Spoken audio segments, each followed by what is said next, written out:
नमस्कार। आप देख रहे हैं कौच न्यूज़। कौच नगर में विधि विधान से संपन्न हुई गोवर्धन पूजा। द्वापर युग से जुड़ा है पूजा का इतिहास। जालौन के कौच नगर में शनिवार को गोवर्धन पूजा अन्नकूट का पर्व पारंपरिक तरीके से मनाया गया। इस दिन लोगों ने गोवर्धन भगवान की पूजा की और व्रत रहकर अपना अनुष्ठान पूरा किया। महिलाओं ने अपने घरों में गाय के गोबर से अलग अलग आकृतियां बनाई और पुरुषों ने उनकी विधि विधान से पूजा के साथ अपने परिवार के सुख शांति व सुरक्षा के लिए भगवान गोवर्धन से मंगल कामना की। यह पर्व दिवाली के ठीक अगले दिन मनाया जाता है, पर इस बार यह त्यौहार दिवाली के दूसरे दिन मनाया गया। यह त्यौहार हर साल की तरह इस साल भी पूरी श्रद्धा और उल्लास के साथ मनाया गया। शहरी इलाके से लेकर दूर दराज के गांव के लोगों ने गोवर्धन पूजा की और चावल, कड़ी, दाल, शक्कर, रोटी का मलीदा बनाकर उनके लड्डू बनाए और प्रसाद का सेवन कर अपना व्रत तोड़ा। इस दौरान पुरुषों ने गाय के गोबर से बनाए गए गोवर्धन की परिक्रमा लगाई और उनसे प्रार्थना की कि जिससे देश में खुशहाली बनी रहे और किसानों की फसलों की पैदावार भी अच्छी रहे। बता दें कि दीपावली के अगले दिन गोवर्धन की पूजा का आयोजन किया जाता है। आज के दिन ही गिरिराज जी की पूजा हुई थी। मान्यता है कि भगवान कृष्ण ने आज ही के दिन इंद्र का मान मर्दन कर गिरिराज का पूजन किया था। तभी से गोवर्धन पूजा का त्योहार अनवरत रूप से चला आ रहा है। गाय के गोबर से मनुष्याकार रूप में गोवर्धन बनाया जाता है और पुष्पों और लताओं से सजाया जाता है। पूजा में धूप, दीप, नैवेद्य, जल, फल, फूल, खील, बतासे और मिठाई का भोग लगाया जाता है। इस दिन इनकी पूजा करने से धन, धान्य, संतान और गोरस की वृद्धि होती है। स्वर्णकूटं रजवातकूटं माणिक्यकूटं मणिरत्नकूटम् अनेककूटं बहुवर्णकूटं श्रीगिरिराजकूटं शरणं प्रपद्ये। गिरिराजकूटं शरणं प्रपद्ये। बोलो गिरिराज भगवान की जय। दीपावली अमावस्या को होती है। अमावस्या के बाद कार्तिक शुक्ल पक्ष की हरवा के दिन ये गोवर्धन भगवान की पूजा की जाती है। गोवर्धन भगवान श्री कृष्ण ने बांके बिहारी ने अपने बाएं हाथ की उंगली के नाखून पर गिरिराज भगवान को धारण किया। क्यों किया? भगवान ने बताया कर्मणा जायते जंतु कर्मणा विलीयते। संसार के जीव अपने अनुसार सुख दुख के अनुसार फल पाते हैं। हम जब गिरिराज भगवान का पूजन करेंगे तो हमारे घर में धन धान की प्राप्ति होगी, सुख की प्राप्ति होगी, सब प्रकार का मंगल होगा। उसके पहले गोकुल में इंद्र का आज के दिन अभिषेक होता था। इंद्र का सारे ग्वालवाल आकर के बैलगाड़ियों से 56 प्रकार का भोजन बना करके इंद्र भगवान का पूजन करते थे। भगवान ने देखा, भगवान ने कहा इंद्र का आज से पूजन नहीं होगा। क्यों? क्योंकि अपने गांव के जो मुख्य देवता हैं उन मुख्य देवताओं का पूजन करना चाहिए। हमारे गांव के देवी देवताओं का कोई पूजन ना करे, भोग ना लगाए, अन्य गांव के देवी देवताओं का पूजन करो वो भी, लेकिन सबसे पहले अपने ग्राम के देवताओं का पूजन होना चाहिए। उसी दिन से गिरिराज भगवान का भगवान ने सबसे पहले पूजन कराया। उसी दिन से गिरिराज भगवान का पूजन होने लगा।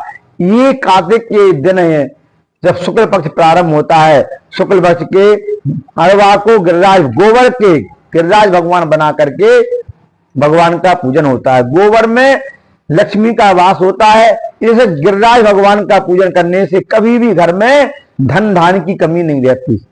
अन्नकूट भगवान का जो तरह तरह का पकवान बना करके इसे अन्नकूट भगवान का पूजन भी कहते हैं। बोलो गिरिराज भगवान की जय।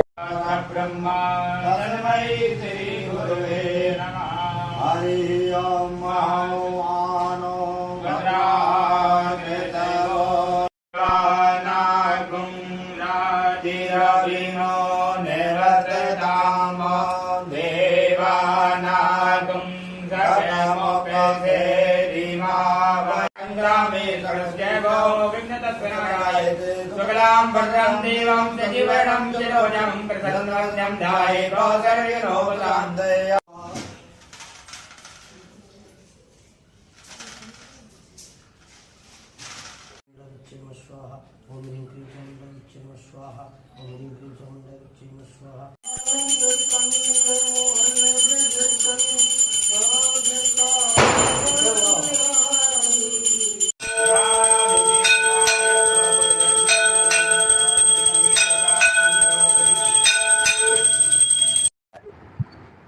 जय श्री राधे।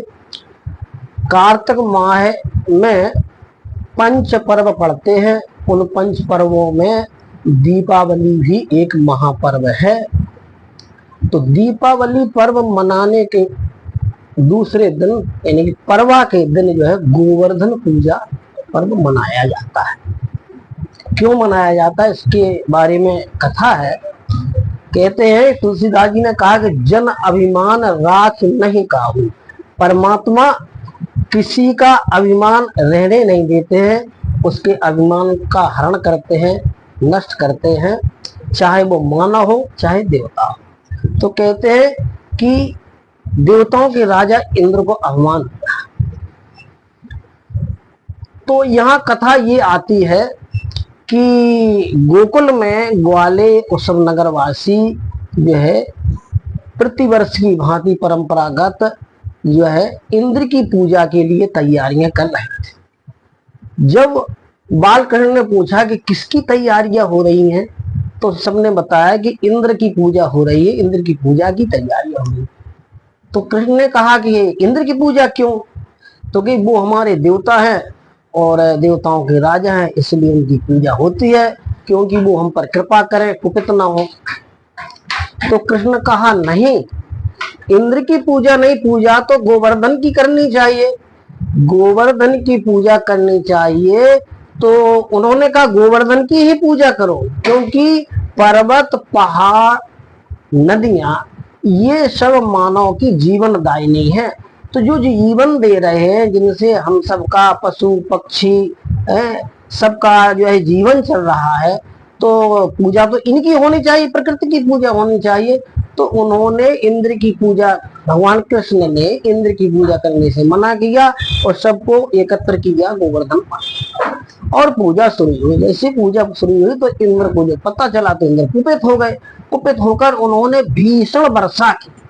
तो भीषण वर्षा से सारा जो है अस्त व्यस्त हो गया मामला और सब घबरा गए, गोकुलवासी ग्वाला सब घबरा गए। तो सब कृष्ण से कहा गया अब रक्षा करो, रक्षा करो, रक्षा करो। तो कृष्ण ने कहा कि सभी ग्वाले सभी गोकुलवासी हमारे साथ मिलकर इस गोवर्धन पर्वत को उठाओ, तो जो है इस भीषण वर्षा से रक्षा हो जाएगी। तो सब ग्वाले बोले कि अरे इस पर्वत को कैसे उठा सकते हैं। भगवान कृष्ण ने कहा कि भीषण समस्या हो, कठोरतम जो है आपत्ति हो, व्यक्ति को घबराना नहीं चाहिए। पर्वत उठेगा, आप सभी लोग जो है पर्वत में हाथ लगाओ।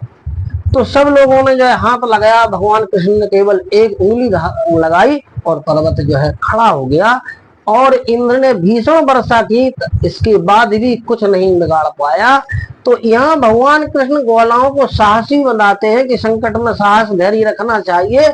और ये भी संदेश है कि वो अपने को दिखा रहे हैं कि हम भगवान नहीं हैं, हम तो साधारण आप जैसे जो है मनुष्य हैं, लेकिन सब लोग मिलकर करो तो ये कठिन से कठिन जो है विपत्ति टल जाती है। यही उन्होंने ग्वालों से दिखाने किया। सबने उंगली लगाई। सब उंगली तो लगाने का जो है कृष्ण भगवान का जो है सब जो है भाव था, लेकिन बड़ाई उन्होंने ग्वालाओं को दी और पर्वत उठ गया। उनसे जो है सभी ग्वालाओं के गोकुलवासियों की रक्षा हुई। इंद्र हार के थक गया। उसने बाद में जो है प्रार्थना की भगवान से, विनय की कि मेरी भूल थी। तो ये पर्व मनाया जाता है।